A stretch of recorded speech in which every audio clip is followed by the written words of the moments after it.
the Sunday Tribune was a newspaper that was already struggling. I told the victims that we are going to be sued by this man and you are going to have to stand up in court. That's where the end game is going to be. And can you do that? Are you prepared to do that? Are you prepared to go through your sworn statements and all of that detail, that personal detail, the traumatic detail? And they all agreed that they would do that. So their bravery really drove it. And for them to sign sworn statements to say that they would do that was even a step beyond what journalists normally ask. Yeah, huge. Luckily, the bravery of the victims came through. A final step before the story could go to print was for the paper to approach one of Ireland's foremost senior counsel. Adrian Hardiman, a future Supreme Court judge, was asked for his assessment. At the time, Hardiman wrote, "There is no doubt that the story is gravely defamatory. In fact, with one exception, an allegation of mass murder, it is the most serious defamation I've ever had to consider. It is calculated to destroy the subject's reputation conclusively, end his career beyond hope and redemption, and probably ruin his life generally." I was nervous, no doubt about it.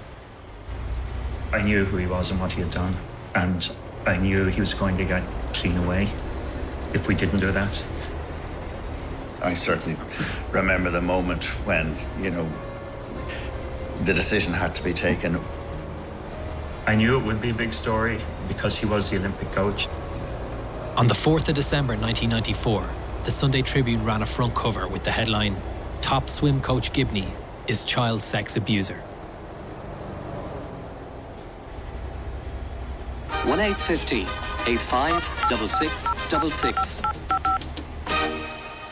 Yesterday, the Sunday Tribune revealed details of child sex abuse by the swimming coach George Gibney. The paper carried a denial by George Gibney. He says, "I am innocent of all the allegations that have been made against me. I know that I will be guilty in the eyes of some, but I am innocent." The truth about the country's great Olympic swimming coach spread quickly around Ireland. Mr. Gibney has denied the allegations of sexual abuse which were made against him in yesterday's Sunday Tribune and repeated by most newspapers today. Sworn affidavits had been given detailing the alleged incidents.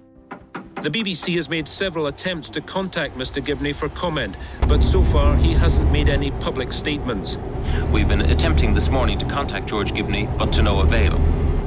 However, we have been talking to someone we are calling Colin, who is one of those making the allegations. I asked Colin, whose voice, by the way, we distorted electronically, to tell me when he first came into contact with George Gibney. I was nine and a half years old.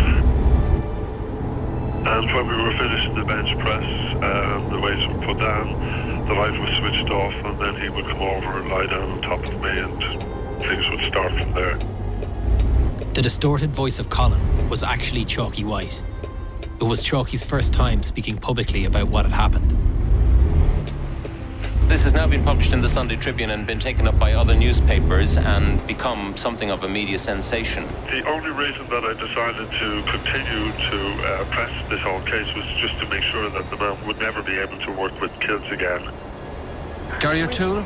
The problem is not being believed. For a child who's been abused, that's just a terrible thing to happen to them. They were never given a chance to be listened to, nor were they believed until yesterday and today.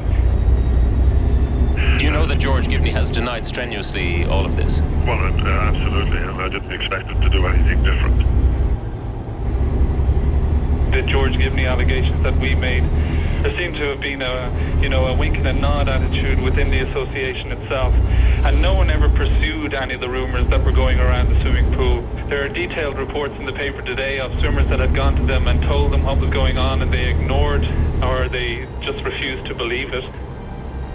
So I don't think anybody could have looked back if the bottom had fallen out of it. Mm-hmm. Nobody could have looked back and said, you were reckless, you were malicious, you failed in your professional duty.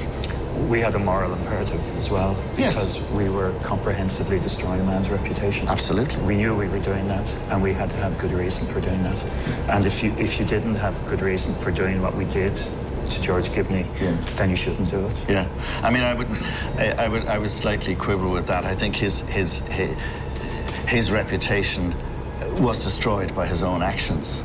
And our moral imperative actually was to vindicate the rights of his victims. Yeah. But as a consequence of that, you're absolutely right. I mean, this man should not have been able to practice as a coach ever again.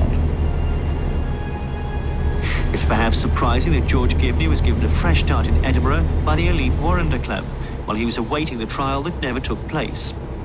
Unfortunately for Gibney, the story also made it to Scotland.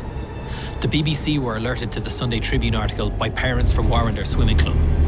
They were looking for answers from their club's executive on why Gibney was hired in the first place. And officials of Warrender have also been reluctant to talk about the appointment, though in a statement today the club say their position over the engagement of George Gibney as chief coach is unchanged.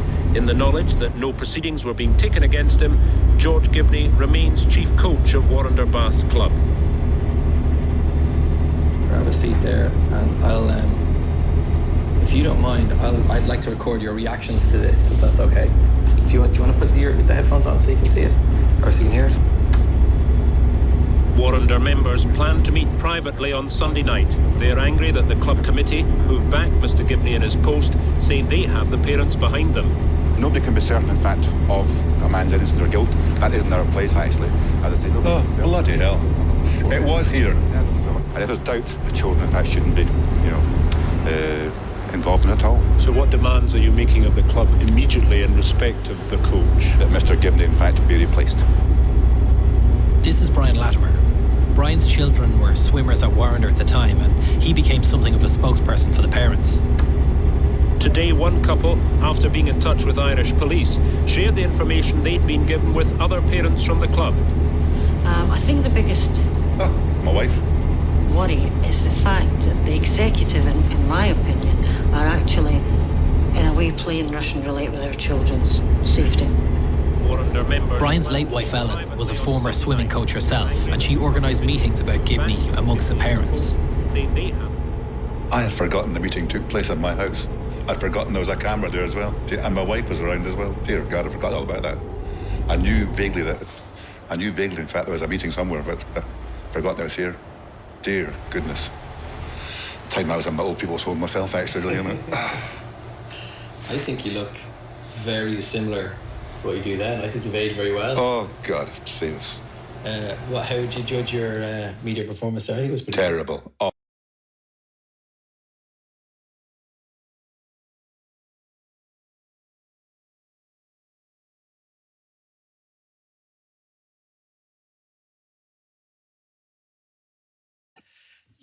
Maybe there was a sense that people were starting to be uncomfortable with how Gibney was coaching. How did that come to pass, as you remember? It wasn't so much coaching, in fact. As I said early on, in fact, all these kids have been friends for years. In fact, they all joined when they're 5 and 6 year old. And when they're 11 or 12, they've been friends for 5 or 6 years. And the first thing Gibney, in fact, did when he arrived at the club was to break up some of these friendships and the girls. He'd pick them out, he'd pick out 1 or 2 girls, in fact, and take them away from the group. And they no longer were friends in that group. He saw them as differently. And those are the ones that he befriended. And that's really what the parents were initially up in arms about. He'd broken up all the friendships amongst the girls and the younger boys too, in fact. And he began picking out 1 or 2 of the girls for special treatment, away from their friends. And that caused resentment in the friends that had left and the people that weren't picked. And that was really how it all began. That was how he started, It feels like when you're saying that to me that he was almost in the steps of doing what he'd done before. It was in the process. Oh, definitely. I mean, that's obviously his, what do you call it, modus operandi. That's how he performs. That's how he does it, So that's what grooming's all about, for goodness sake, isn't it? That's how you groom people. Make them feel special. And that's what he was doing. And as I said, that was one of the first things that the parents noticed, that, he'd broken up the friendships that they'd gone for years. He appears in pattern. Takes that 1 or 2 from the hair, that's it. You're now my favourites, and that's it. You don't need to be friends with these people because you're better than they are. The kids feel good. The ones that are left, in fact, feel hurt, and the parents come in arms, and that was really how it all started.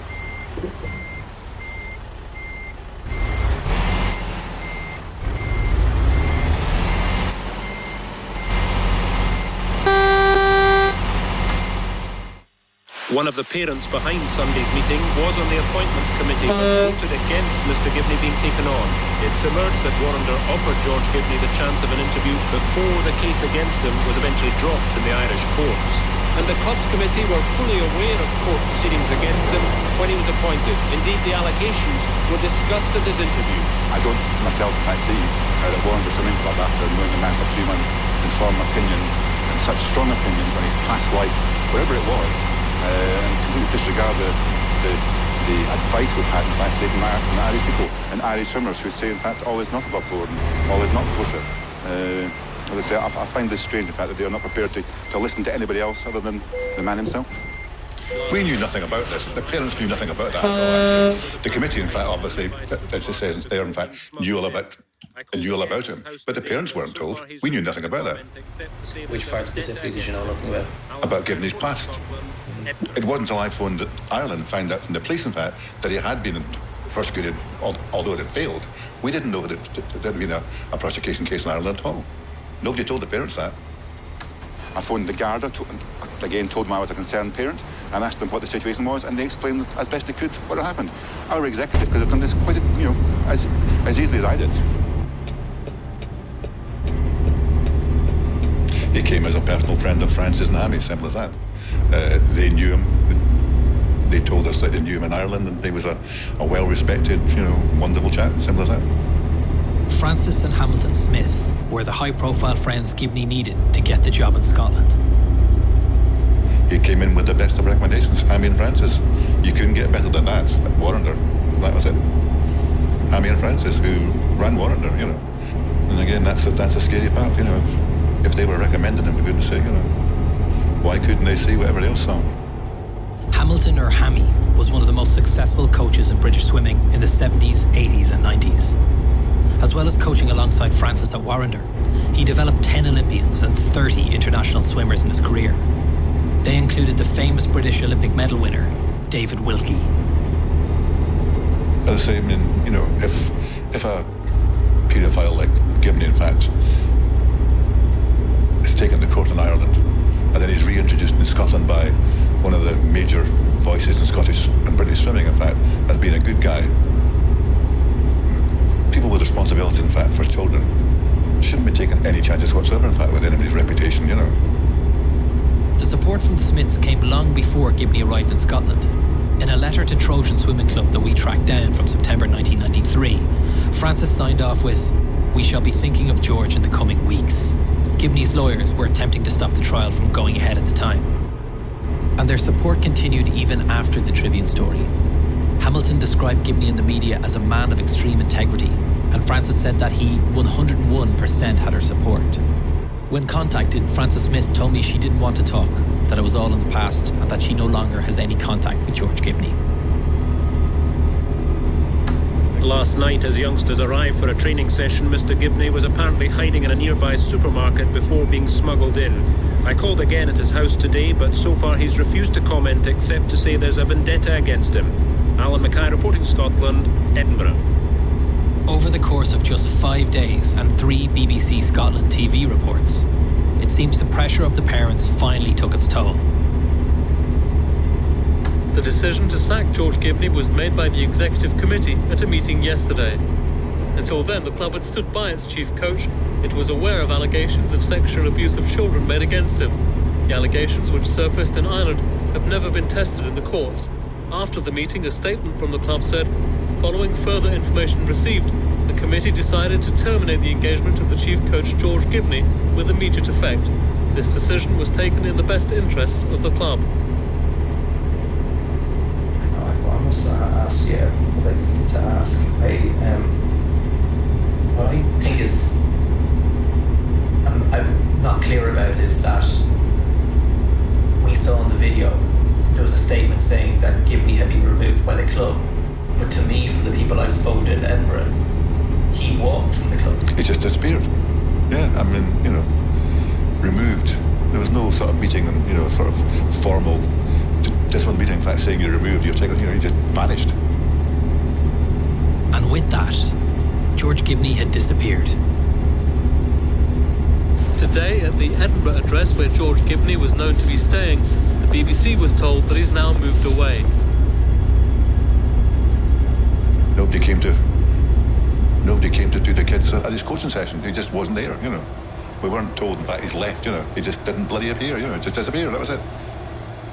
And when they phoned around asking where he was, he's gone. That's it, you know.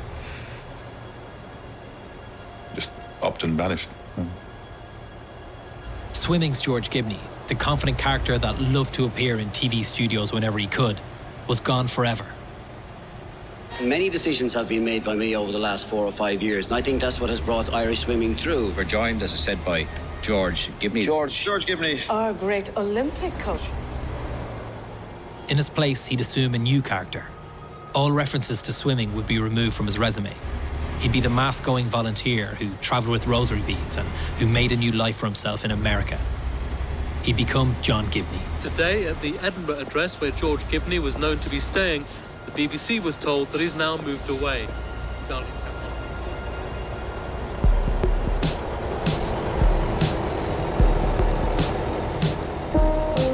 You've been listening to an edited version of episodes 3 and 4 of the podcast Where is George Gibney?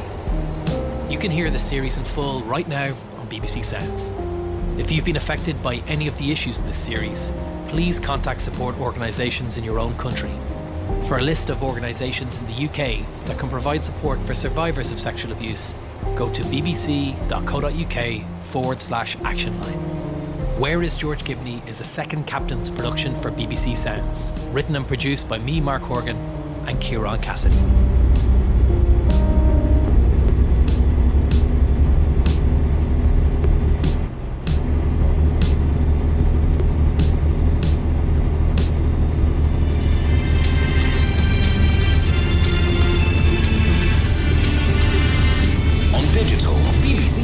Smart speaker and online.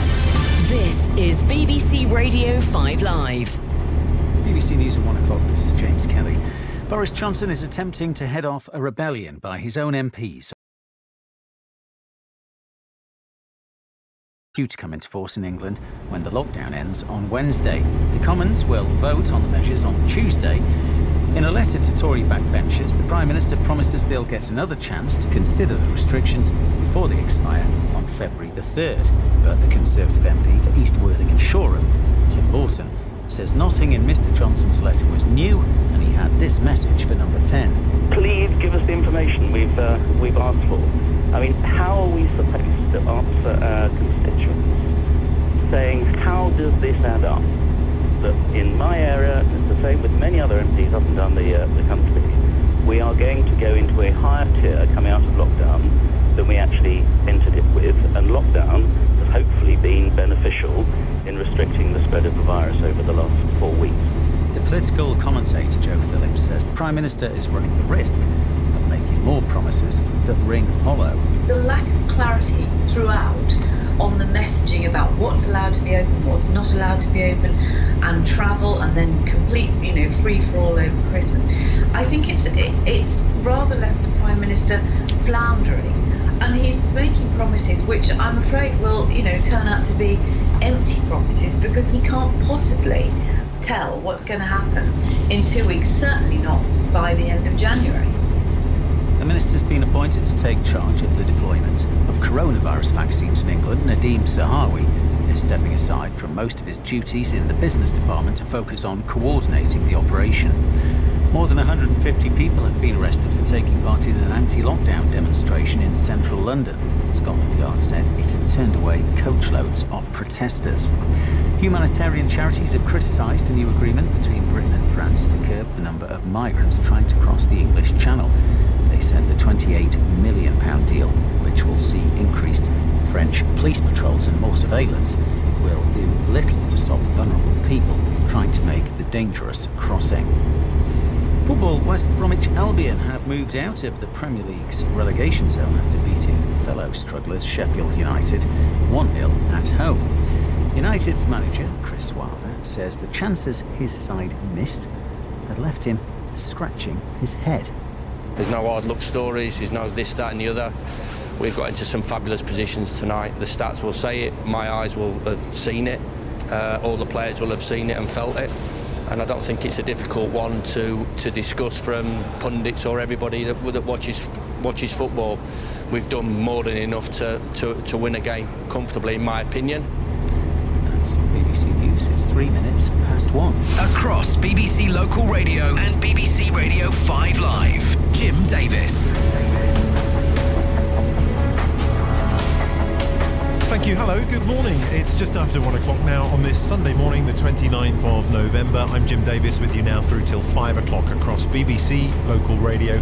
We're live across BBC Radio Wales, BBC Radio Scotland and BBC Radio Ulster, and across the UK on BBC Radio 5 Live. Good to have you with me this morning.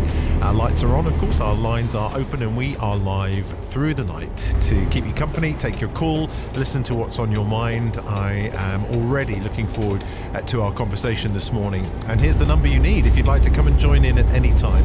It's a free to call number from any UK landline or mobile phone, so it won't cost you a penny. 0800 731 2000 is the number you need.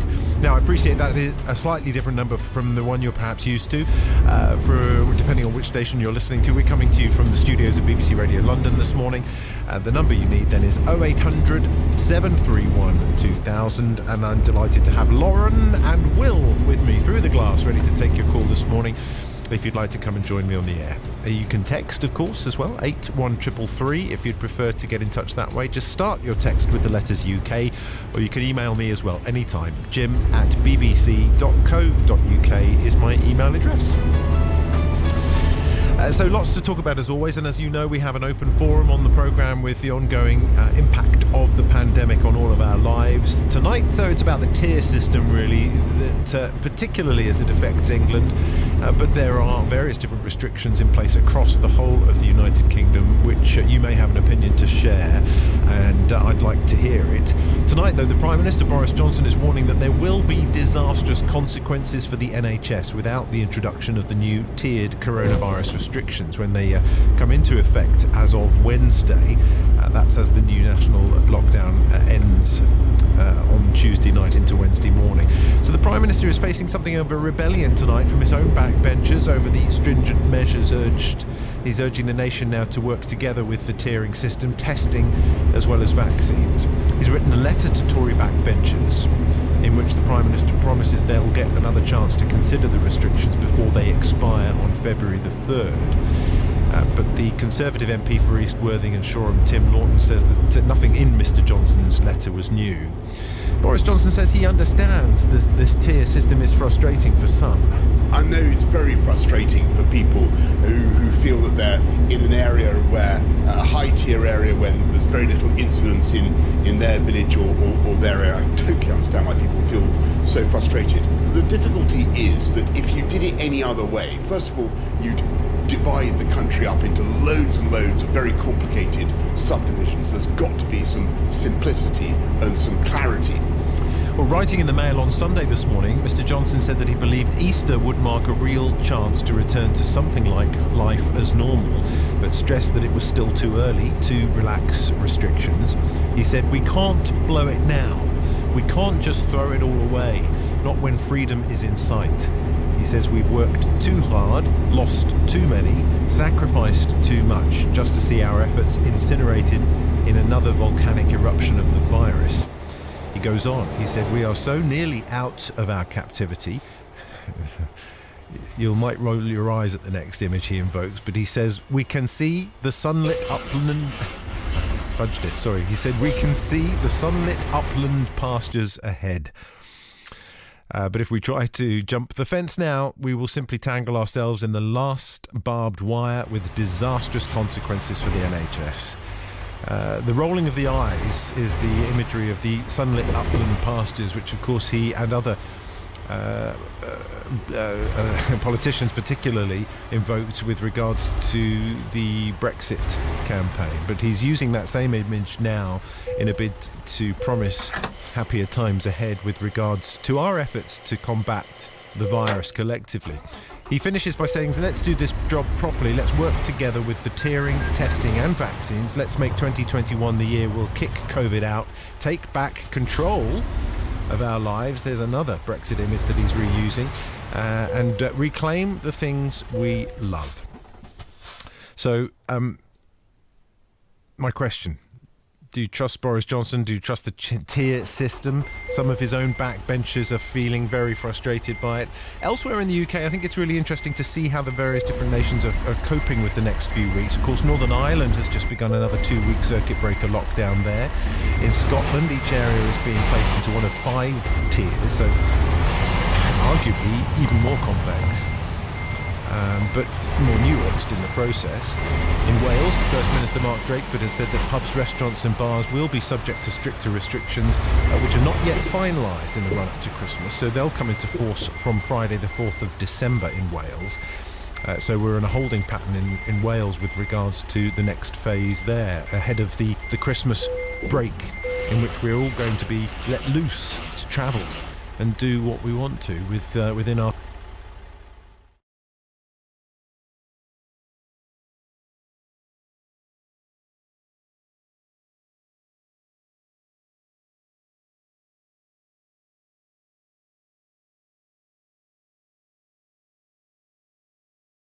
I think is really interesting, and I'm happy to pick up on some of the threads of that. But tonight I'd like to ask you about whether or not you think the strategy is the right one, just to see us over the line now. Is this the right way to go, or do you think there are other options, perhaps even stricter options, that we're overlooking?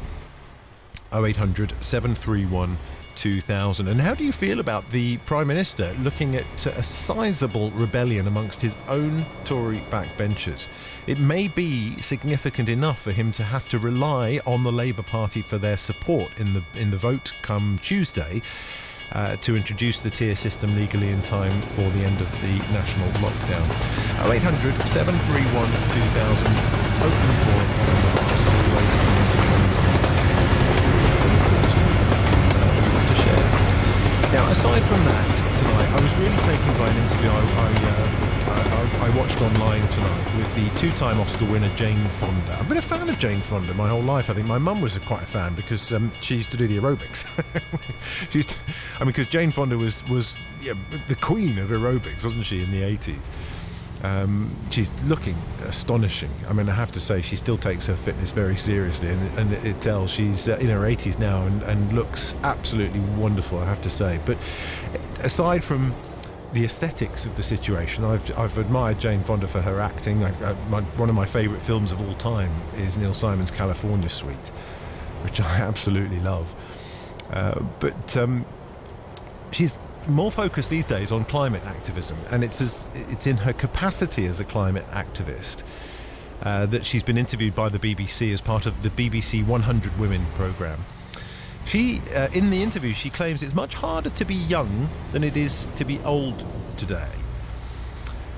Named in this year's BBC 100 list, she's calling for people to be united in the face of the climate crisis currently, and she'll feature in the BBC 100 Women Masterclass tomorrow, which is worth looking out for. But here she is, expressing just a few of her thoughts, and have a listen, because she says quite a few interesting things in the interview. With age, you become more confident. You learn to step into your skin and own your space. It took me a long time, into my 60s, before I could really own myself fully. And that should be a good thing for people who are watching this. It's never too late. Don't give up.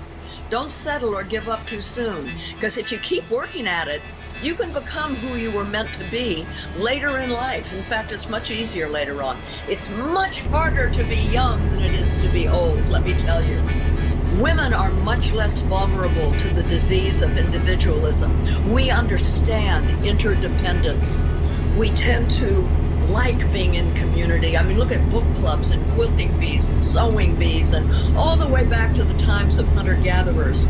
Women find their strength, their superpower together. And that's why I think women are leading the climate movement against the climate crisis. And I just want to acknowledge that and applaud it.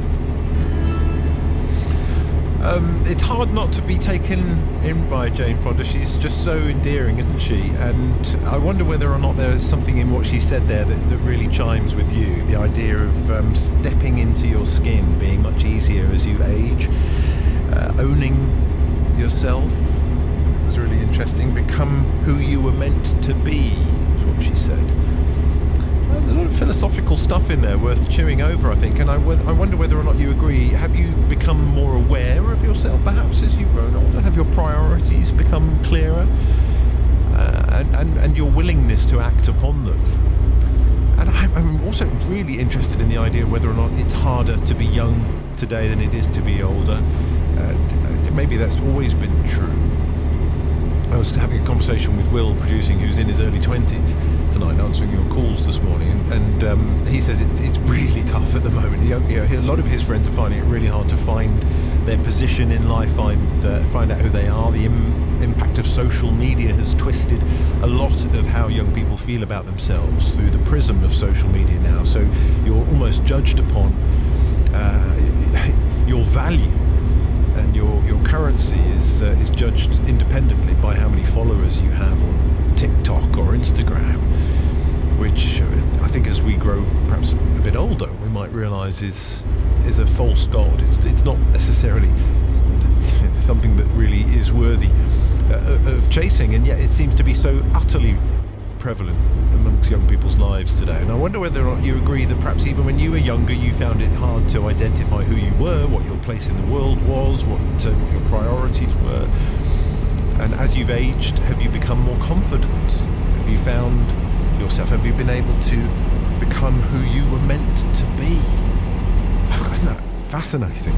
And I quite like the idea of the interdependence thing that Jane Fonda talked about there, and whether or not you've experienced that sensation of strength in numbers. Do you enjoy being part of a club or a team? And does that give you some comfort? Because that's something we've been missing in this era of social distancing and shutdown and lockdown. We've missed some of that, haven't we? So I'd like to chew over some of that with you this morning. If there's something in that conversation that you'd like to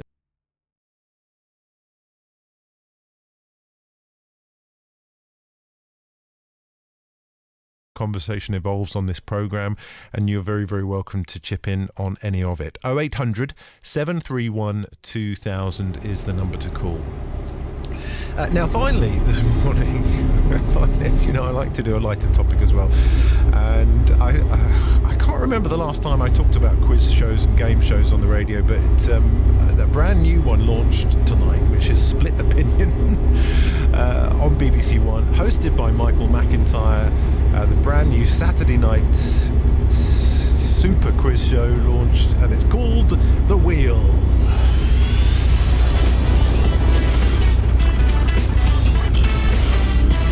So it's a brand new 10-part series, and yes, there's a wheel.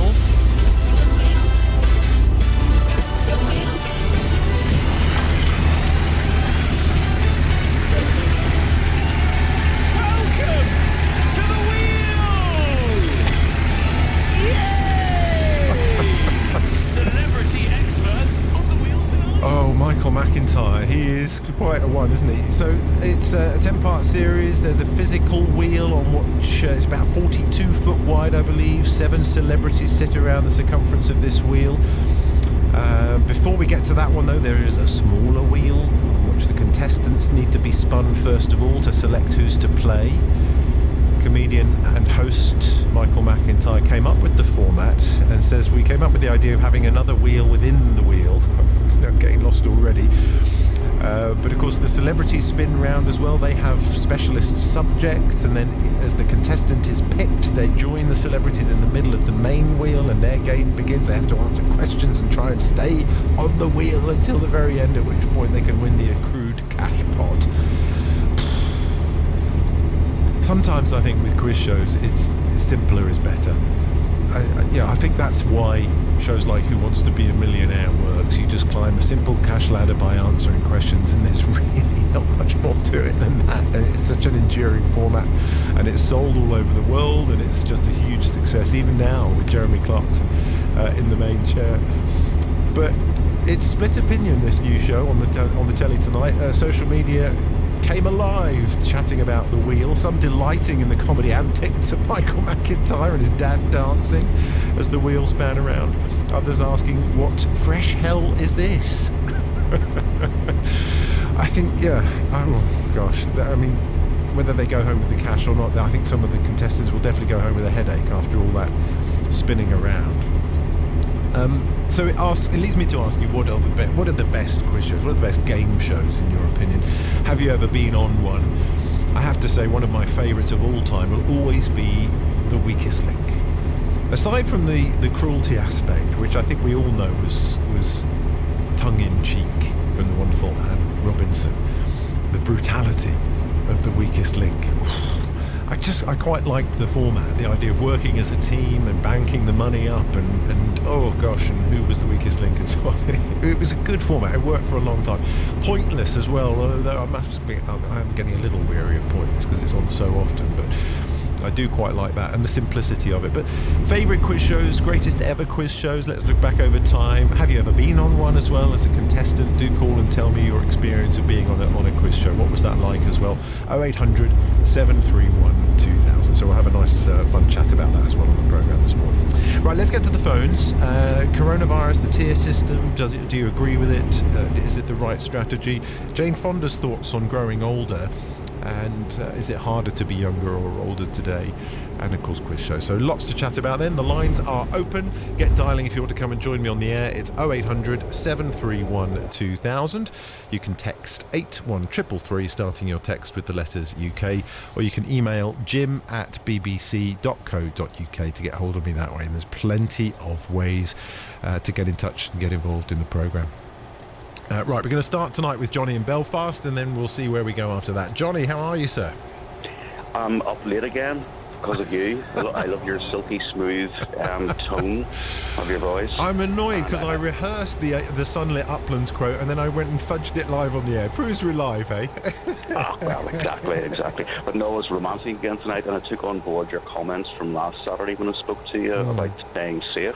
Yep. So we pushed the armchair against the living room doors to stop my girlfriend's kids from getting in. Right.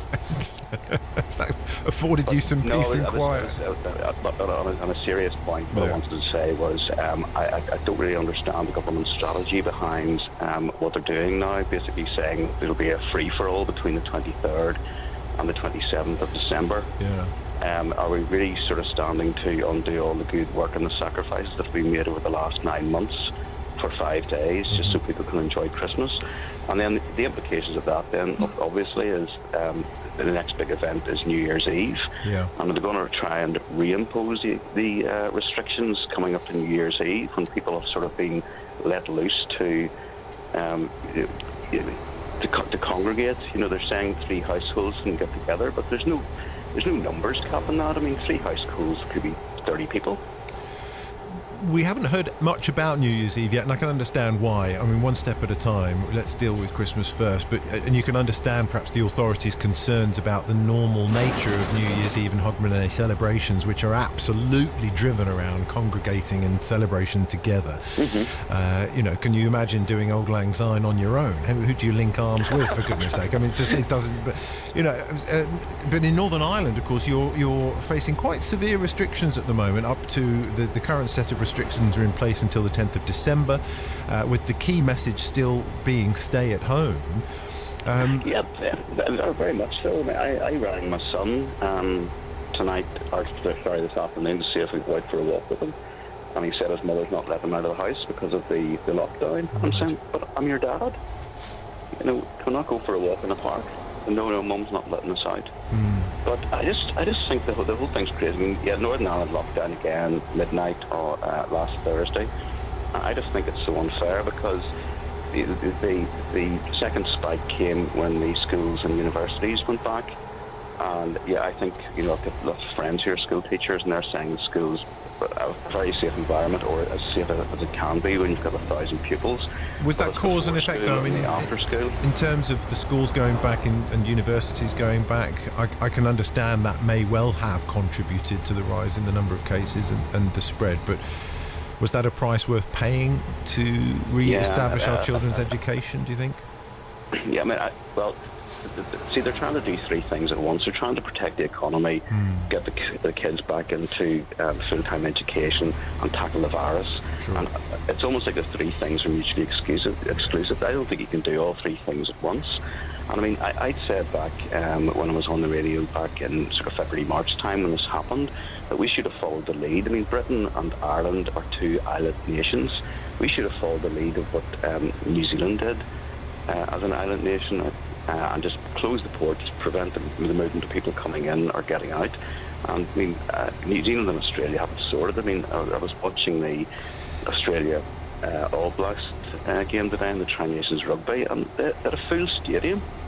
I understand that, but of course the restrictions that have been placed on people's lives in those countries have been severe, particularly Australia. New Zealand have been able to manage their border shutdown perhaps a little better than we would be able to, given our position in the world and the transit nature. Heathrow's a hub, and I appreciate that. But, the economy depends. And of course the population size and the nature of movement, etc. Yeah, but you make the point for me. New Zealand have very tough restrictions imposed for a very long time, and we've got through it. My point is, why are we jeopardising everything by having 5 or 6 days over Christmas when up to 30 people more, perhaps if it's 3 households, can gather with the potential effects that could have? Well, let's go through what Boris Johnson said again, if you don't mind, because because I did fudge it and I want to get it right, and it is important because in the context, if we're thinking about this, the Christmas break in which we're being, all of us across the whole of the UK, afforded 5 days in which we can mix within those three households in that bubble. He's saying we can't blow it now. We can't just throw it all away when freedom is in sight. We've worked too hard and we've lost too many. So he's saying that in a bid to shore up his tier system strategy.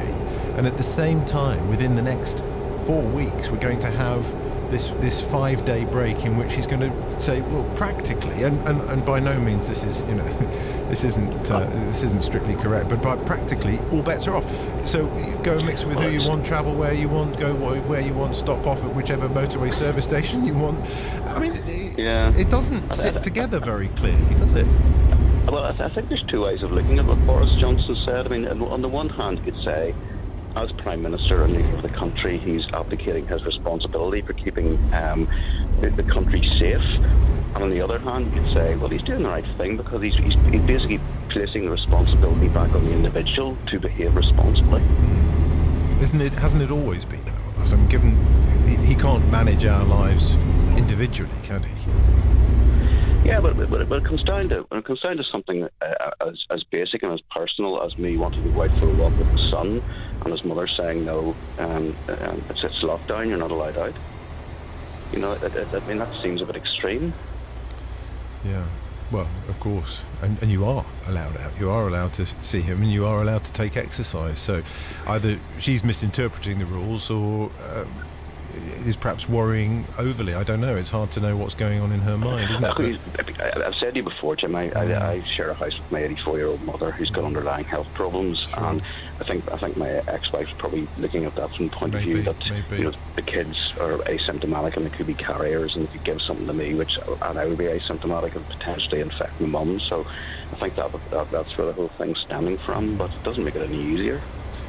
Sure, but I mean, you could feasibly walk with your son 2 meters apart, have a conversation in an open space, and come home safe in the knowledge that you haven't allowed the virus to jump, even if he did have it. But I'm just saying that's why those restrictions are in place, and the rules are in place to avoid the virus being able to link up with you. But listen, Johnny, thank you with your thoughts. Nice to hear from you this morning as always. 0800 731 2000 if you want to talk about the tier system and the restrictions wherever you are within the UK this morning, and whether you support the strategy and the logic of this 5-day Christmas break still, as we continue to, I suppose, get our head around that, and what you intend to do with that, for that effective freedom that you're being offered for those 5 days.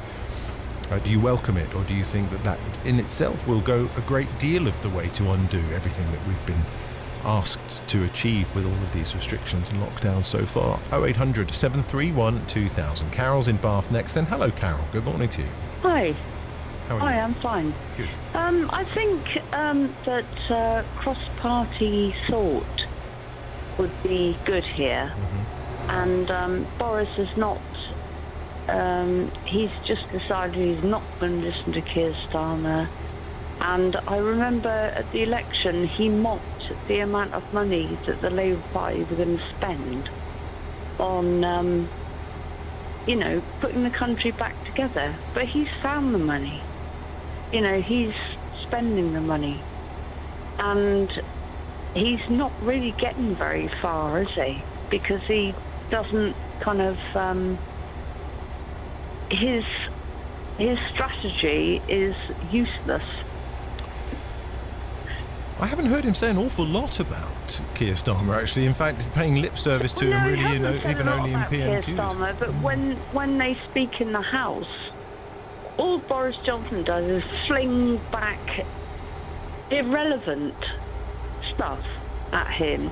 Oh, well, I'm glad Keir Starmer has appreciated the testing, but that isn't the point, is it? Well, I know all Boris Johnson does is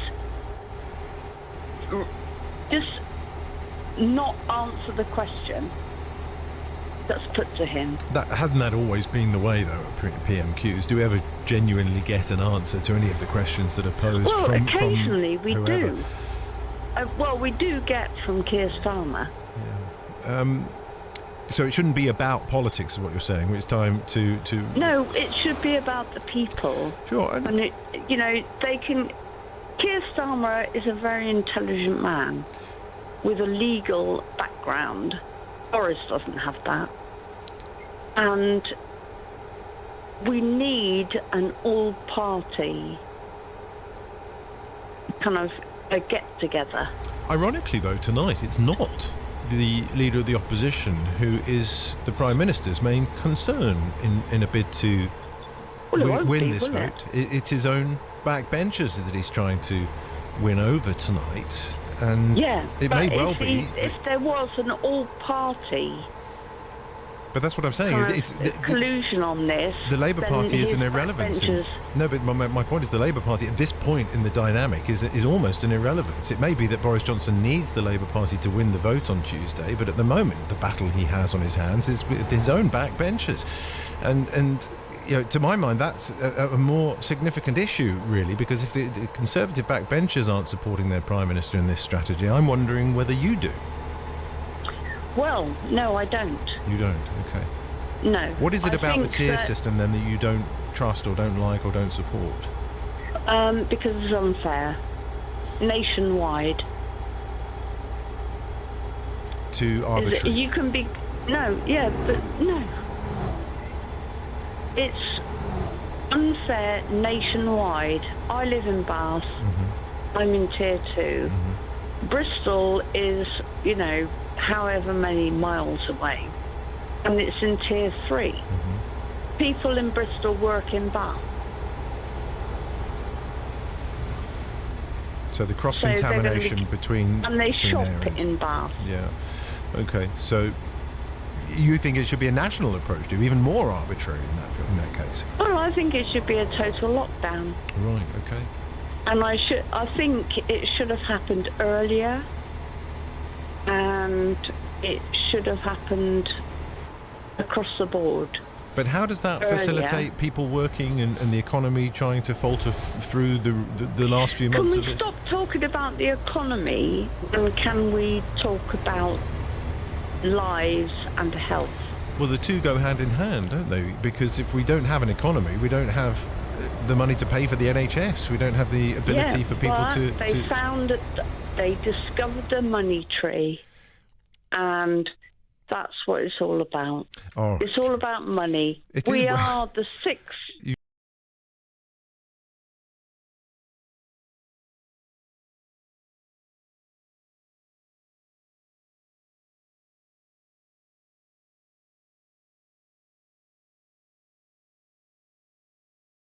The economy.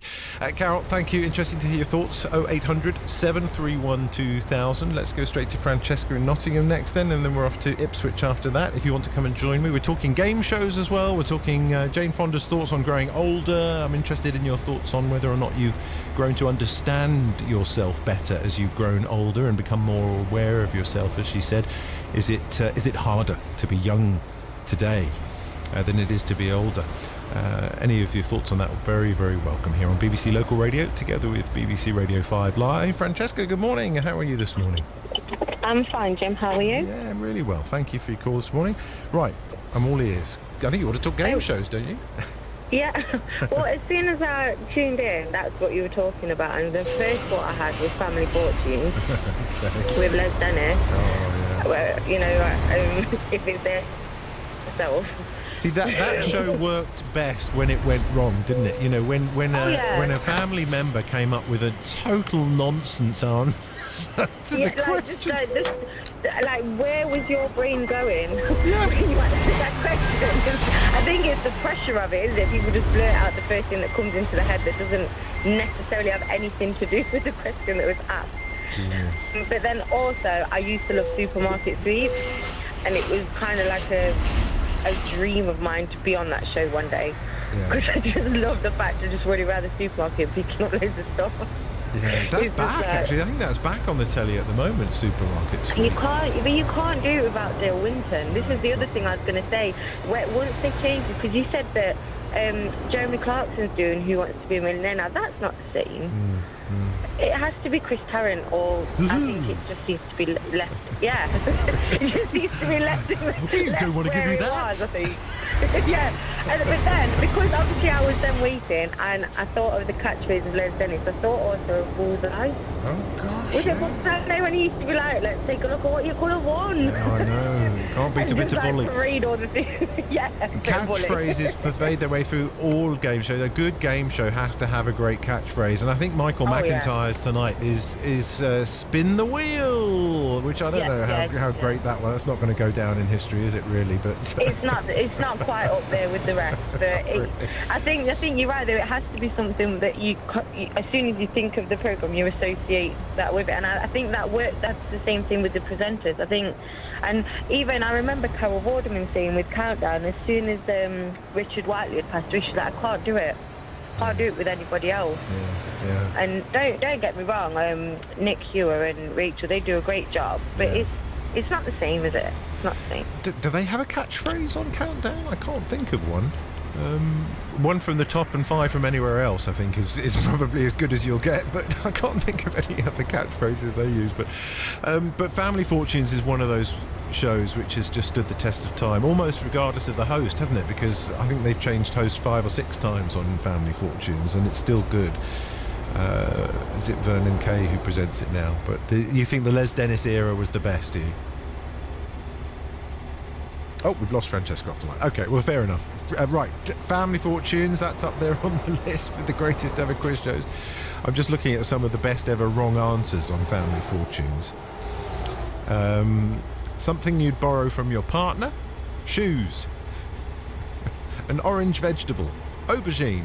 What? An animal you cannot fit into a mini car. A mouse. It's funny, and they do that deliberately. I mean, they phrase the question deliberately to skew your brain so that when you're under pressure, you come up with those nonsense answers, because that's where the comedy lies. It's very clever. It's very clever. I love little things like that. And question writing is a really intriguing thing. The question writers on Who Wants to Be a Millionaire are probably the best in the business, I reckon. Because obviously they have to assess the level of just how hard the question is. And you're never going to know that, really, are you, until you've got the contestant in the chair. 0800 731 2000 is my number. Then Betty is in Ipswich. Hello, Betty. Good morning to you. Hello. Good morning. Thank you for your call this morning, Betty. What would you like to say? I would like to say I'm very sad at the moment. I shall be on my own for Christmas because my children can't visit. Also, it isn't any easier when you're old to start your life again unless you've got money. And health. And health. Yeah. If you're disabled and you've got no money, and I'm 94 and I don't have much of a future, that is why I wanted to see my children this Christmas. Yeah. What have they said to you? I feel I've been put in prison and punished. I went all through the last war and did my duty. Yeah. And I feel that my country doesn't care a damn about me in any way.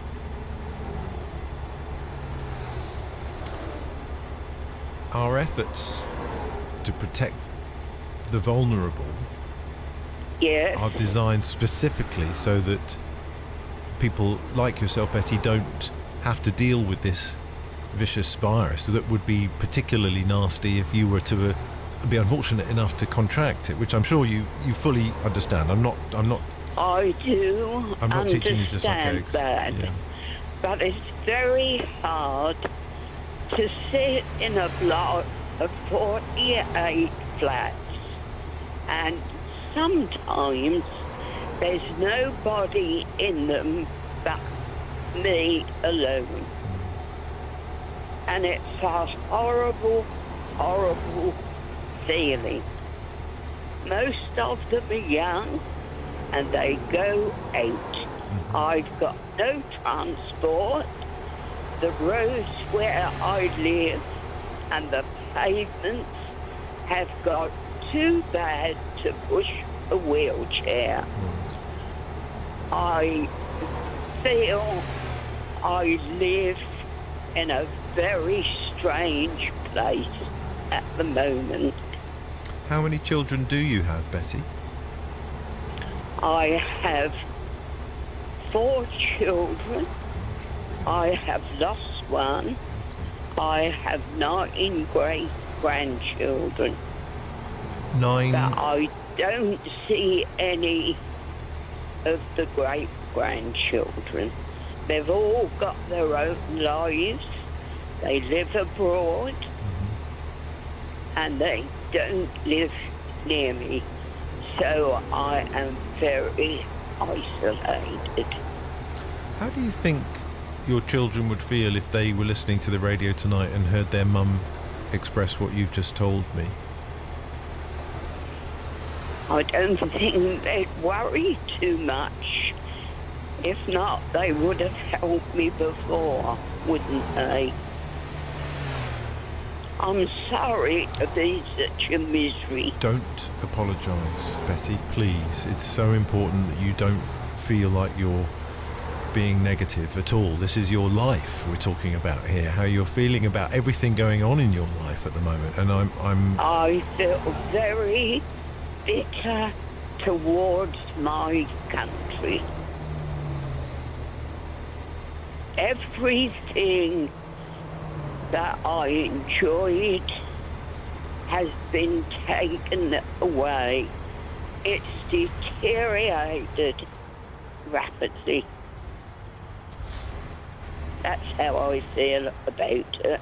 And is that the virus and our reaction to the virus that's made you feel that way, or was that already happening? No, I felt like it before. Did you? Okay, yeah, I think that's important. The country was run down.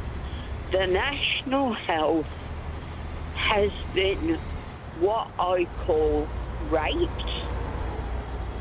It's been sold off, and it's in a weakened state.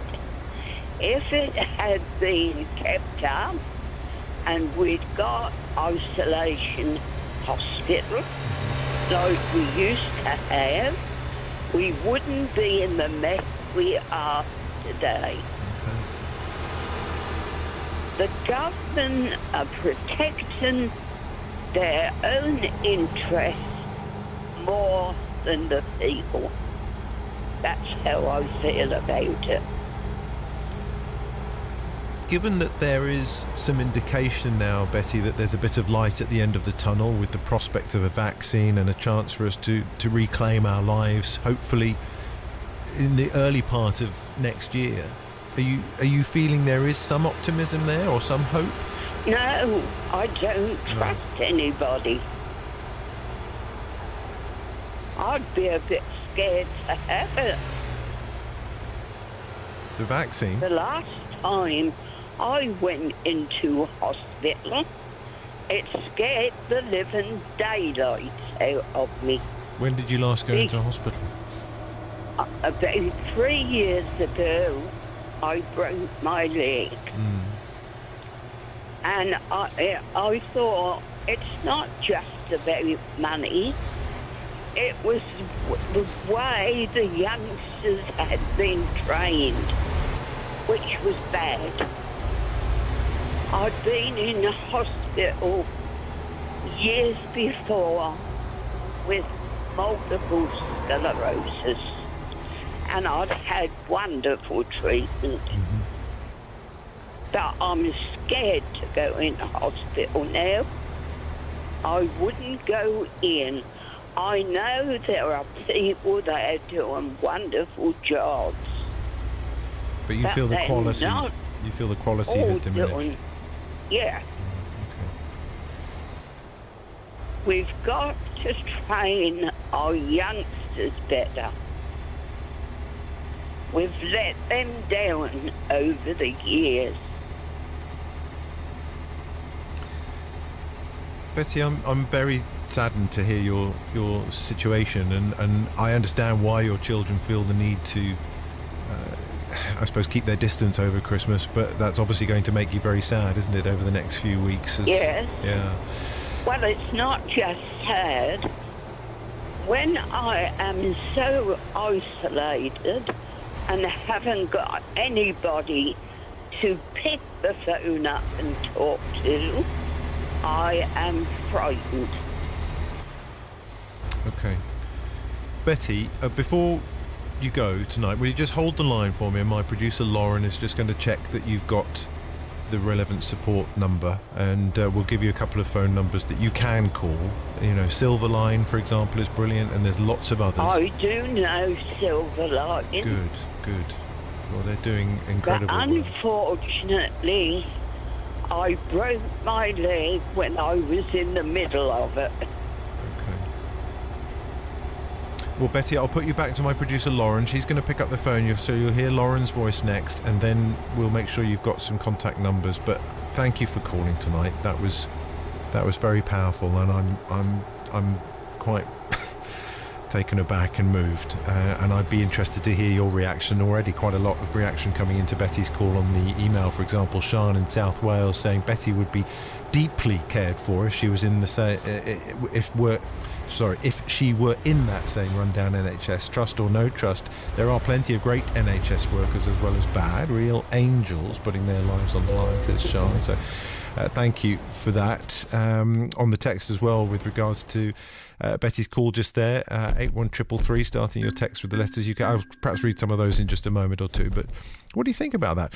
I mean, this one from Donna, for example, says, please let Betty know that I care about her, and I don't even know her. But I care that she's, how low she's feeling, and at the same, most days I really do care about others. So thank you for that, Donna. You're not alone in expressing